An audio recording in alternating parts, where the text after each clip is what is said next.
Hello from quarantine land. Well, no, there's no real quarantine down here yet in Georgia. We're a little more hesitant to reduce people's freedoms in the South, which is nice. So, Tamiya USA just sent an email a few days ago this week. They're shutting down everything.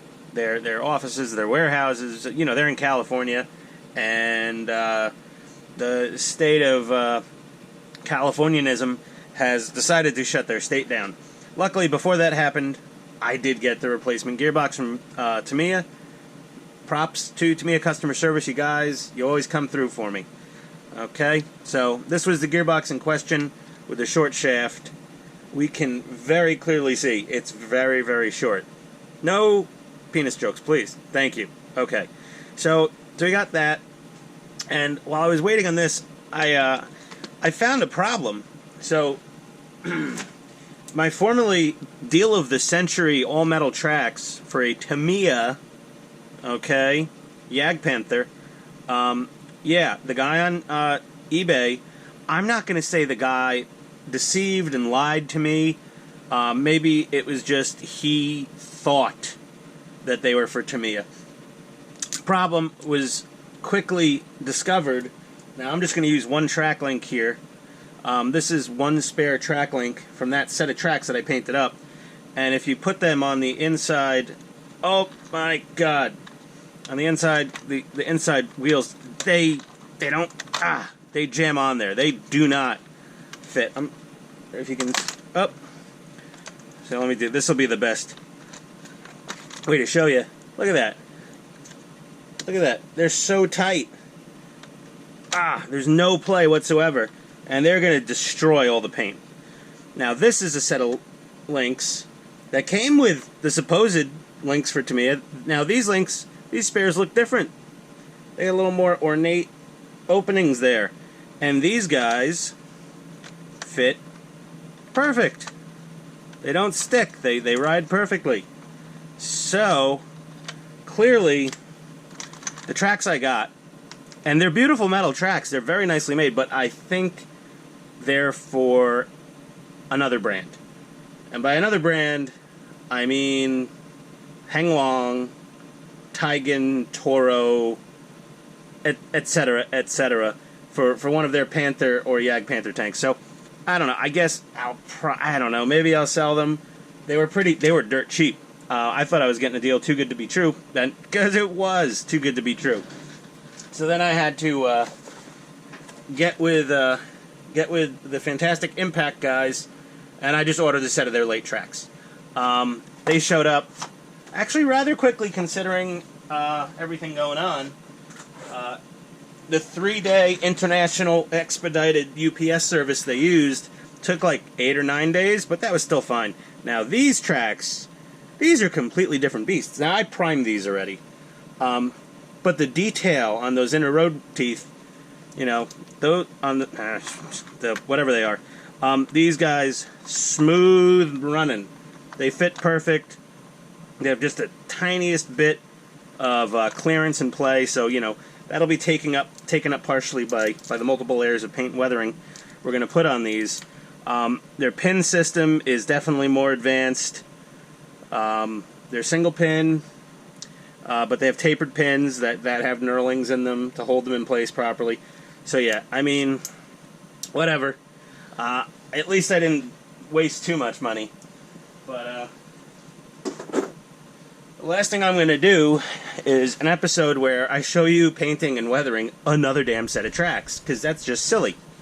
The other thing I didn't like is these final drive covers, the plastic ones from the kit. They don't have any weld detail where they should, and they don't overlap the upper hull very well. It can slide around, and because I painted the upper on here, it can expose some unpainted areas. So while I was getting an order from Impact anyway, I get their beautiful metal final drive covers, and they have the little extra weld details, and these actually cover the upper hull plate a little bit better. There's a little more coverage, like an extra iota, I don't know, a millimeter or two of extra coverage versus the stock Tamiya. So what we're gonna do is I'm gonna put them on the tank and spray them. I'm gonna airbrush these separately and try to weather them to match everything I did already on the side here, which took a bit of time, not gonna lie. Not really looking forward to that. There is a little indentation detail right here. It's not in the metal ones, but I'll be honest, at this point, I really don't care. These are gonna be better, because everything aftermarket that you pay for is better. Oh, we've learned that's complete bullcrap. If anyone's watched my Leopard 2 with my Hong Kong RC lower chassis tub, not all aftermarket metal means better. It might mean heavier and more expensive, but definitely not guaranteed to be better. So yeah, that's where we're at. I'm going to get these guys taken off, get these guys painted, get those new tracks painted, and next time, well, I mean, when I come back from the cut, whatever it is, this will have its, it'll have tracks on it, and it'll have its, most of its upper hull on it. I got a bunch of little things that I'm working on for it, little details. I got the periscope set for it. Had to go, of course, Schumo in Germany. So Axel's model bow. Got my money, which I don't mind Axel's getting my money, but damn DHL and Dutch Post, they got, oh, damn did they get my money. So I ordered a whole bunch of things to like update and add extra details to some other tanks. So yeah, because when you're ordering. You gotta order a bunch. While I was doing the impact order, I decided why not get the highly detailed cast metal muzzle brake from them. So I will debond the muzzle brake that I currently have on the barrel, and we'll get that painted up as well and put on to the tank. And yeah, okay. So I'll BRB. I mean, the BRB, the interval here, the BRB is going to be like, I don't know, 3 or 4 hours probably. But hopefully I'm not too sauced up by then to continue with a coherent video. But anyway, everybody stay safe. I'm not going to get into any political or medical commentary on the virus and all that stuff. I'm just going to get into one thing. It is a virus. People are getting sick. So just, you know what? Use your own judgment. Try to follow whatever rules are put in place. Try to be law-abiding. But, live your life, guys. Even if it means doing it digitally, and don't fight with your spouse. No, not speaking for me. Yeah, no. Here's the one I will comment on. It was a pretty funny one article. Is, once Wuhan came out of lockdown, the divorce rate spiked highly. Now, some could attribute that to the simple lack of the office where they would process a said divorce was closed, so the normal daily trickle of divorces that go in were stopped, and when it opened, this backlog of divorces all came in at once. Maybe it was just that, and the news was just having fun spinning it, or maybe it was like, yeah, even based on the normal rates, yeah, divorce rate like tripled. Once you have to spend that much time with your spouse and or kids, pets, oh god, the dogs. I stocked up on our new, well, we're adopting her, the foster dog. We're naming her after the Great World War II British battle tank, Matilda. We're going to call her Maddie for short, because Matilda's a bit formal and a lot of syllables for a dog name. But I am naming her, she's not the prettiest dog in the world. And the Matilda tank, while endearing and beloved, and really a very overall, a cute little tank, not necessarily beautiful, but... So, Matilda the tank, and it's English tank, English Bulldog. So, there we go. That's our dog update. But yeah, I ordered 3 new sets of Fire TV sticks just to pilfer the remotes, since that seems to be her second favorite chew toy after the Yak Cheese sticks. She gets a hold of one of them Amazon Fire TV remotes, and she just goes to town. I mean, she actually punctured a AAA battery in one of them, and it was leaking battery acid. Which is the only reason I think she stopped chewing on that particular remote, because she probably got a little taste of the double AAA juice and said, nope, no thanks, I'm out. And then she chewed another one yesterday, but we got it back before it was broken. I 3 replacements just showed up from Amazon. Thank you guys. Critical, necessary things are being delivered in this time of crisis.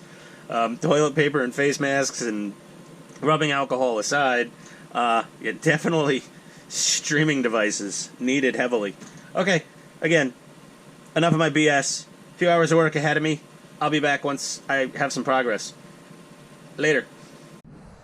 Welcome back, everybody. A little bit of a made in Germany. Nothing to do with this tank. Don't ask, don't tell. Okay, we got a little rusty. Like, German stuff does rust, even in modern times. So we found out that our metal tracks that we spent a crap ton of time painting up to look good, these guys right here, okay? I have yet to confront the eBay seller. The return window's closed because I bought the tracks fairly well in advance of the build and didn't realize until this far into the build that they didn't fit. They're definitely too narrow in here. So these are probably, like I said before, Taigen Toro, Henglong, some other compatibility. But they damn sure don't fit a Tamiya. So that guy's description on eBay was blatantly just incorrect. Luckily, again, they were literally $33 and a little bit of shipping. So I'm not super butthurt. I got a new set of metal tracks, which I have then done and gone weathered and painted from Impact Upgrades, who stopped making parts but still has an inventory of some left. I was able to snag a set of these. He got them to me very quickly from China, even during the current toilet paper apocalypse, where a lot of people are getting ill. I'm not going to say... Did I say it already before? I don't know, whatever. We don't have it here. We're lucky. I mean, people have it here in Georgia and Atlanta. But yeah, I have a tank. So I put all the little periscope guys in. I got them, like, base colored. Because I can't believe Tamiya just leaves these giant gaping holes, you know, without periscopes in them. I mean, like, if you look at the one behind the binoculars, sorry, I hit the camera arm there, like, it's a huge omission. While I was ordering these periscopes, I ordered periscopes for other projects which have gaping holes in them. I also ordered, like, some, like, periscope metal guardrails for some of my older kits I'm going to revisit at some point. But we do have a fully functioning tank, including, don't hit the camera again, the working headlight. It looks really good. It's nice and bright. Period correct color, in my opinion, of a yellowish white. It's not a LED white, you know, it's halogen or whatever, filament bulb white. And our good old trusty old school 4YWD. Had to reverse channel 4 to get this guy to do the correct mambo. So, let's see. There we go. It works.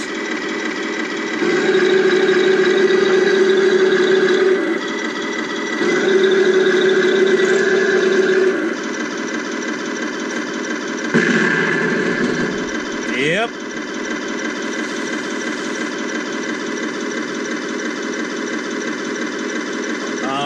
So yeah, this is working mostly.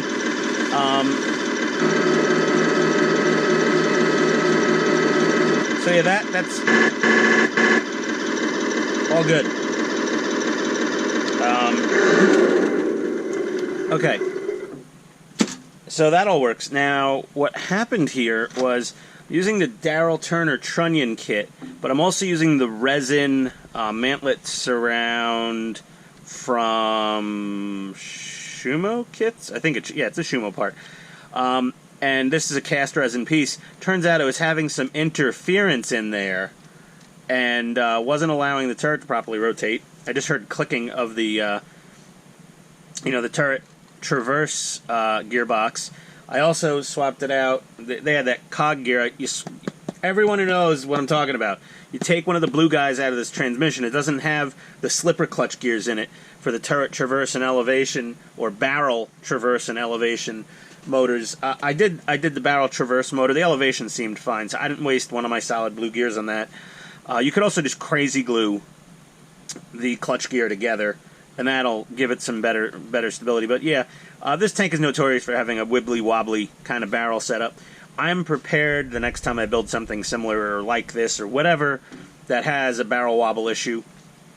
We also got our metal muzzle brake on from Impact. That's beautiful. It needed a little bit of finessing to get it on the barrel, but she's good. What else? Yeah, I mean, that's mostly it. The tank's basically, mostly done-ish. We have a whole bunch of stowage to put on, and I got to rust up these exhaust muffler canister doohickey flame arresters. There we go. Didn't want someone correcting me in the comments. Well, it happens all the time. It's going to happen on this.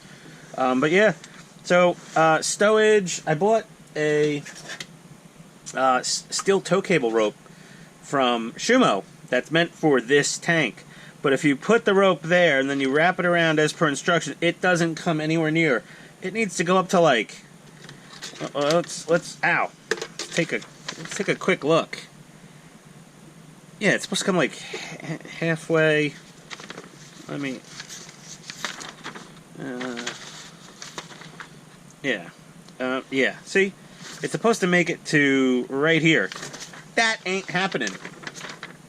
So I ordered another tow cable rope for a different model. It seems a lot longer. I don't know what I'll do with these. I mean, I could also mount these in some alternative fashion. I don't want to mess with that noise, guys. I just want stuff to fit, Like, what the hell? Why can't you just fit? So yeah, it's a little weird. Some weird things, things happen. Not, I don't know. It's better than the stupid craft string that Tamiya gives you. Antenna. We got an antenna. We got it painted. I have to attach it. I did the... sorry, I'm talking away from the camera. I don't know if you can hear me. I got the German 2M antenna. So I didn't do the Commander's antenna. Just a regular one. So basically, we're gonna glue that fella down. So we'll have a nice little... just a little detail. Just a little touch. And we have some other little bits and pieces that have to go on. So yeah, I'm going to get to that, and I'll be back with more progress. Okay, guys, hang in there. Hoard your toilet paper, face masks, hand sanitizer. Pro tip, actually just order, 3M paint respirators from your favorite industrial supply house. Come on, I've been helping people out non-stop, every day, giving people advice here, personally, in my real world, and they're just blown away. They're like, wait, this is better than the surgical masks? Like, yeah, it actually seals to your face fully. So there you go. Construction workers that haven't died of emphysema for the last 20 or 30 years can't be wrong. Yeah, but there we go. She's looking pretty good. Almost gonna be dunsies. Yeah, right. This is going to take forever. All the weathering. I'm psycho. Alright, guys. I'll be back. Hey! Welcome back. We're going to pull it off from under the counter a la cooking show. There we go. Okay, we got some stowage on here. So, got these little bits. These are scuhmo-kit tow hook holder.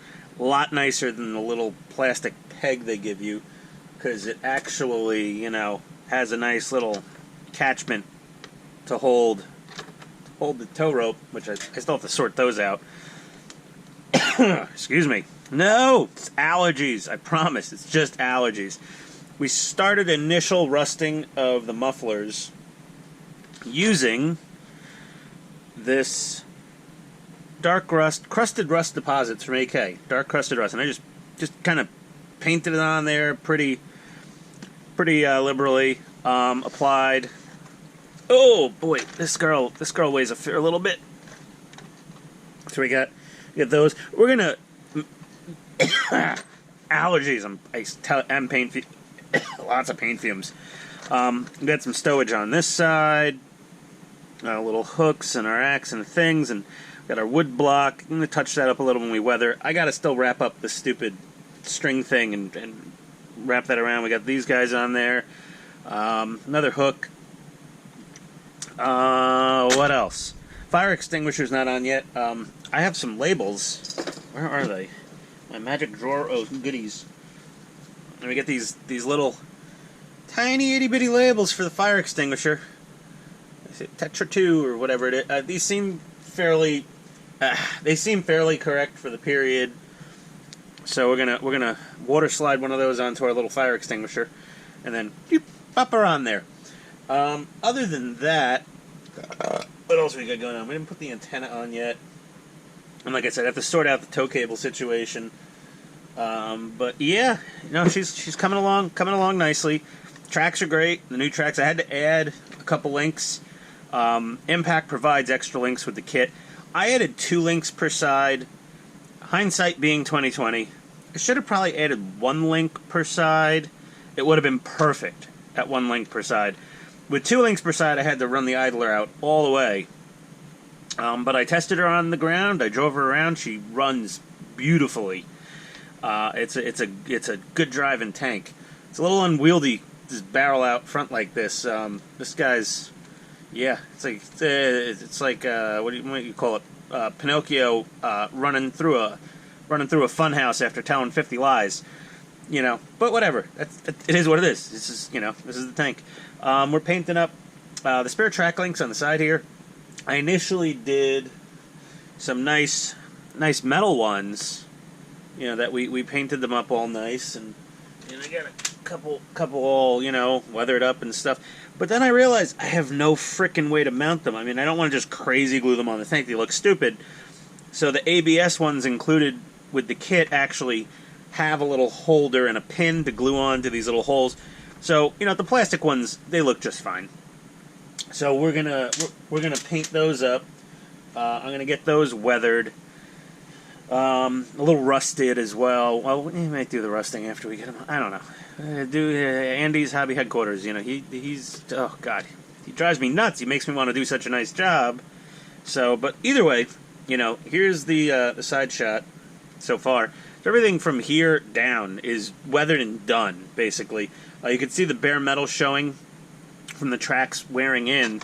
After they wear in, I may hit them with some bluing compound, gun bluing, or something similar, just to etch the metal a little darker. But I really don't mind all that much. Metal tracks are cool.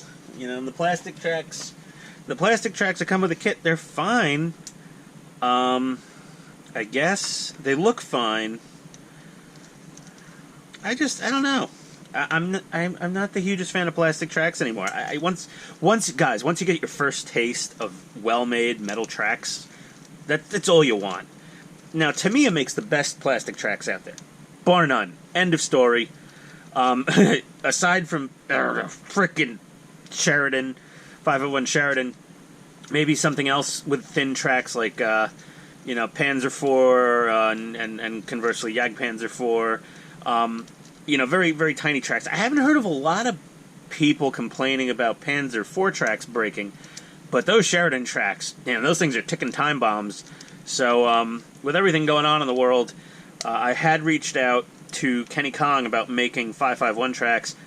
I hope Kenny's okay and his family and everyone is good. And when this blows over or subsides or something, I'll pick back up with him and see if we can get him to make some metal tracks for the Sheridan there. But his tracks for this tank are perfect. They're beautiful. It's a single pin, knurled heads on there, and blind hole on the other end. So if you need to get these pins out, it is not an easy thing to do.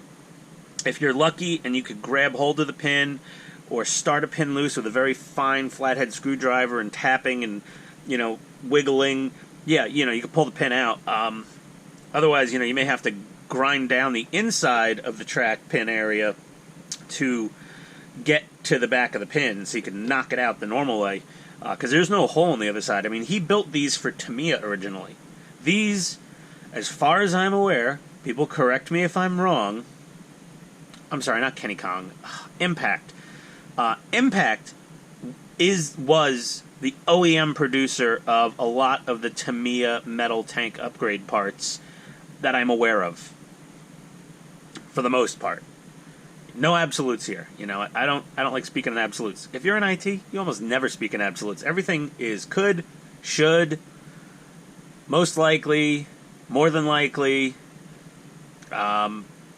You know, in my experience, most of the time, it's almost like training us to be politicians at some point, which we kind of have to be a little bit sometimes with certain customers, I guess. But yeah, so yeah, the thing is, it's sweet. It does a really nice zero turn, you know, full brake turn.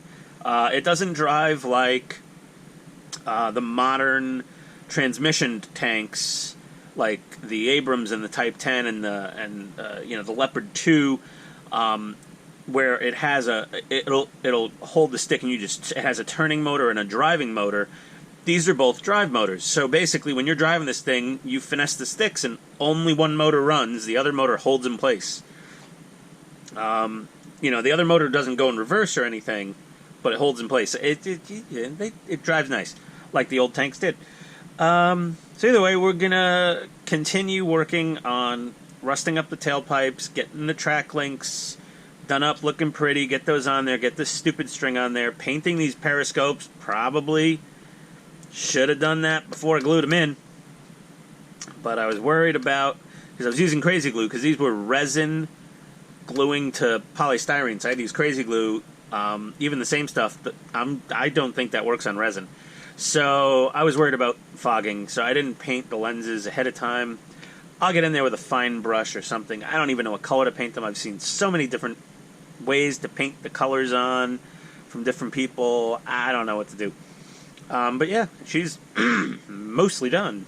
It's pretty cool. I mean, mostly done as in, like, I've probably got another month plus on this thing.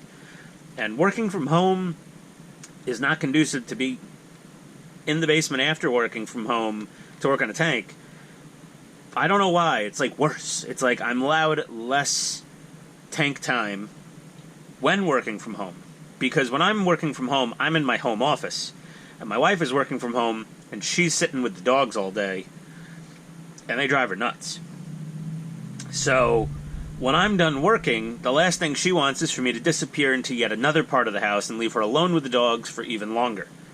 So this is going to be a trying time, guys. It's going to be interesting. We will get through it, and we will be better afterwards.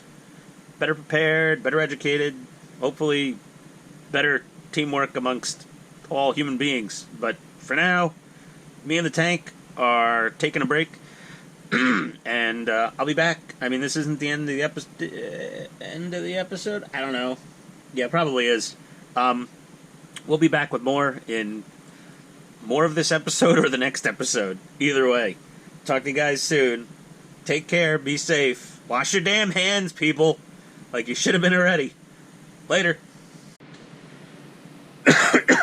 No. It's not the pandemic. It's paint fumes. Paint fumes and dust. That pigment, that stuff just gets everywhere. So I'm gonna finish this episode here. We've got most of our stowage on. We did the Tamiya plastic track links because they have the pins to fit in and they have the little holder bits, so I don't want to get super cottage industry and do some bespoke things out of brass. I'll tell you, some of the guys on RC Tank Warfare, they give bespoke a whole new meaning. I mean, damn.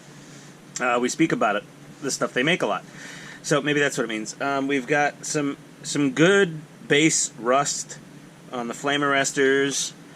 We've got our little periscopes painted. So what worked out well for me is I've been seeing a lot of things about a greenish hue to the periscope glass. If you just paint them Dunkelgelb, or whatever, dark yellow, and then you throw some of the Tamiya clear blue over them, you get a very similar... let's get a little... You get a very similar color tone. It looks good. I mean, I could throw a little panel liner on there, but we got all our stowage on. Sans the tow ropes. Because this damn thing with the string and the glue and the wrapping and find a 5 centimeter. Oh God, yeah. I mean, luckily, our good old friend, the 13 millimeter socket. Can we focus there? Thank you, buddy. This is about the right size. A Craftsman 13 millimeter 6-point socket worked really well to wrap the rope around and glue it to give it the generic shape it needed to get it on there. 13 millimeter socket. I know it's not the luckiest number in the world, but the German army in World War II was not the luckiest army overall at the end. So that being said, we got our little flame. The fire extinguisher on the outside of the tank. It's right where you need it, buddy. They probably had more of these on the inside of the tank. I'm using this finger here. I'm sorry, I didn't mean to flip anyone's bird. They probably had a bunch of these on the inside, because I couldn't imagine the only one would be on the outside. Like, the tank's on fire inside. What do we do? Oh yeah, Heinz, climb out of the hatch and go grab the fire extinguisher off the side and climb back in. And they're all done by then. If he climbs out, he's like, screw you guys, you're Wiener Schnitzel now. So yeah, we're looking good. Our tracks, our impact tracks run great. They're the right length.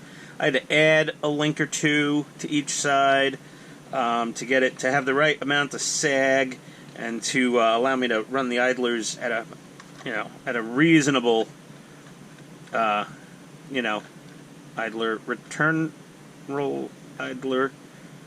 roller, whatever. Either way, you can see some wear on the sprocket teeth here, which I'm going to have to hit them with some bluing stuff, because no matter what, that paint's going to wear off of those guys, because it's a snug fit between the Tamiya idler and the impact tracks. It fits, it meshes fine. It's just the amount of layers of paint I've got on these tracks, everything has to wear in a little bit. I was driving her around a little bit, and it's looking good. We got the jack on the back.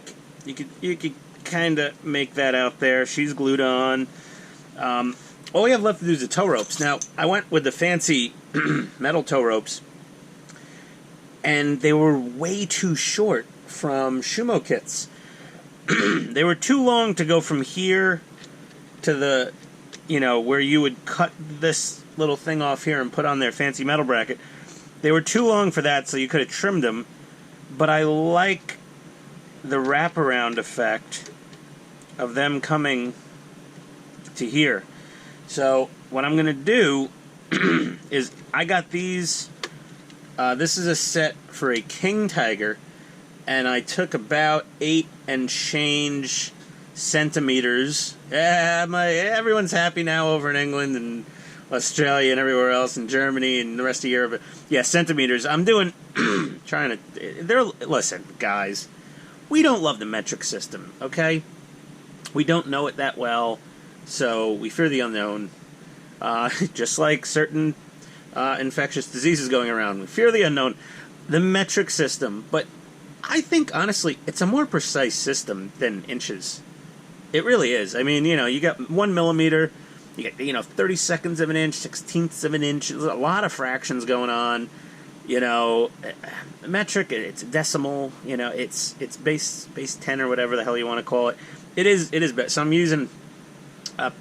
Taking about 8.5 centimeters off of the wire for the King Tiger set, and that gives me a full-length kit-style wrap of the cable all the way around, under there, under the spare track links, to where approximately it should go. This is for the other side of the tank.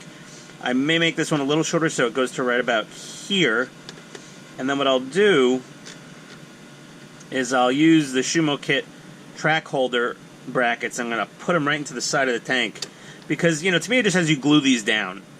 And I'm like, it's not very realistic. There's not even a plastic molded bit to pretend to be the cable holder. So it just looks kind of silly. I'll be honest with you. So with these metal things, so now I got to paint a whole nother set of metal tow cables. It's not like it's the hardest thing to do in the world. It's just tedious. The airbrush and the metallic gray, and then got to do the olive green, whatever, the dark green on these bar bits, and this one's gonna be green on one end and brown on the other, and went through a lot of work. I got the little these little holders are nice. Hold on, let me hang this up somewhere. These little holders are from Scuhmo, so they're not just the studs that come out like these things. They actually, the thing really hooks onto it, so that's nice. But yeah, overall, and we're gonna obviously it's time to start doing streaking grime and streaking rust and panel liner, streaking grime, streaking rust, streaking stuff. I got the antenna I got to put in here. And yeah, we're making, I mean, listen, I haven't touched this thing in a while. We've been busy bunkering in, as the preppers would say. We're bunkering in. Otherwise, it's called, stay-at-home orders. Shelter in place. I think there's a difference between sheltering in place and bunkering in. Anyone who knows the difference, you'll get it. If you don't, you're the one scrambling for toilet paper right now and bottled water and God knows what else you need. Yeah, make sure you have your supply chains set up ahead of time for emergencies. I don't care if you never need to order from this place normally. Set up an account, have it sitting there. Have a credit card saved there. So when something comes in stock that you need, you can order clickety-split, lickety-split, clickety. Well, it's clickety-split on the internet, otherwise lickety-split. That being said, there are some retail establishments where you can get a lot of things that you need these days. Unfortunately, hobby shops are not considered an essential business. So very luckily, I impulsively order massive amounts of optional parts and supplies, and I buy way more paint and glue and all other stuff than I really normally would need. It really worked out well this time because I've got enough glue and paint and hopefully brain cells, spare time, and mental capacity to build at least one, if not two or three more tanks with what we've got on hand. But we got to finish this guy first. So that's it. End of this episode. I'm going to get this stitch it up on the computer and upload it to the interwebs. Because you guys got nothing to do if you're sitting at home. And as mundane and pandering and meandering and babbling as my videos are, hey, it's better than nothing. It's something newish. But yeah, there we go. Even with the nicer trunnion assembly and all, oh, by the way, I probably mentioned before, I needed to grind away a whole bunch of resin on this special resin surround piece to get everything to freely move. And it's still kind of bouncy and wobbly, even with, the Darrell Turner thing. That's not Darrell Turner's trunnion assembly that does that. I got metal arms on there. I got solid gears in the thing. It is the nature of all the slack of the stacked tolerances in Tamiya's little motorized movement assemblies. A lot of guys replace those entirely 100% with servos. And those things are, they'll hold their position. And they'll fight to stay where they want to. And if I had the time or inclination, or I was a battler, or I really bashed with these things, yeah, I would have totally switched it over to servos for elevation and traverse for this barrel. As it is right now, though, it's good enough. Good enough for government work. It's fine for me. So yeah, we're gonna next episode start panel lining and streaking the hell out of this thing, and then that'll be that for the Jagdpanther, for the Jagdpanther. No, I'm not gonna do it. Here's some good news, though, guys. I was lucky enough when I first bought this house here in our section of Atlanta, Georgia. I was like, what is this liquor store around the corner? It looks kind of shady, sketchy. Nicest people work there. Owners super cool, nice guys. I've been dealing with them for years. And the first time I went out, I'm like, you have a drive-through window? How is that possible? He's like, well, it used to be kind of a dry cleaner, and there was a law that allowed drive-through windows at liquor stores, and then they removed that law decades ago, and we're one of the last. It worked out really well. They got a line wrapped around their building, kind of like a Chick-fil-A at lunchtime. I mean, So convenient. Sit in your car, but you got to know what you want. You can't go there and be like, do you have a nice Chardonnay that's like not too expensive? Because it's like, if I ran their place, I'd be like, listen, idiot, move. Get to the back of the line. Figure out what you want. Call us on the phone while you're in line. And then know what you want at the window. Don't hold up the line. Don't hold it up. You go up to the window. You're like, 12-pack of Bud, 6-pack of Goose Island, a 6-pack of Dogfish Head. I'll have some Sweetwater IPA. You know what you want, you know? Like, I'll have a Four Roses bourbon and a bottle of Patron Silver and a bottle of Coppola Cabernet, Pinot Grigio, whatever. Know exactly what you want, or at least very close to it. Yeah, I mean, you go to a deli in the Bronx or Manhattan or most places in New York City, an active deli, and you walk up to the counter and you don't just spit your order out like, I'll have a corned beef on rye, mustard on the side, order a steak fries well done, a knish, whatever it is, and a ginger ale or Diet Coke, or whatever. If you don't know what you want, they go, next! And you go, what? And you get back of the line, and you got to get back online. And that next time you come up there, you damn well are going to be like, I want a tuna on wheat, lettuce, tomato, onions, and a pickle on the side. Sour. You know what kind of pickle? Sour, half sour, kosher dill, sweet pickle, whatever. It's sweet pickle. Oh, God. I don't know who eats those things. Whatever. Kosher dill's the way to go. FYI from a kid from the Bronx that knows his pickles. But yeah. There we go. She's looking pretty cool. It's a decent amount of stowage. I mean, I could add all the bags and tarps and yeah. I got a little thing of like, you know, I got these little accessories here. I don't know. I'm honestly getting tired of working on this tank. It's been like, it's taken a while. I get less patient with every tank, I think, but I get excited at the same time. So I don't know. But yeah, we'll probably throw an accessory or two on here. But that's it. End of the episode. And I'll see you guys next time. Hopefully, see, they say it's a dry cough, and I'm just hacking up phlegm from breathing in, you know, Tester's Clear Coat and Vallejo pigments. Oh my God! Here, let me just give you my little emergency. I ran out of light sienna. Like, oh boy, I ordered it on Amazon, and it came. Not only did it come, I got 3 of them now, so I'm good. Like, light sienna, once you start painting tracks, you'll go through like a half a bottle of this thing for a set of good metal track, even plastic tracks, you know, if you're generous with it. So yeah, got a whole bunch more light sienna, so we're good there. That was a bit of a crisis for a moment. Alright guys, I'm gonna go cook up some rice and beans. No, we're not eating that. We're eating normal food. There's normal meat in the supermarkets and toilet paper, not a lot of it. Paper towels, not a lot of it. Hand sanitizer, non-existent. Rubbing alcohol, non-existent. Luckily, us modelers have some pretty big bottles of this stuff floating around, so, and we buy a lot of it. Great paint thinner. So, yeah, this household is pretty good on the sanitizer side of things. And we got plenty of tank stuff to do, so that's good. I keep not stop talking, but okay, bye!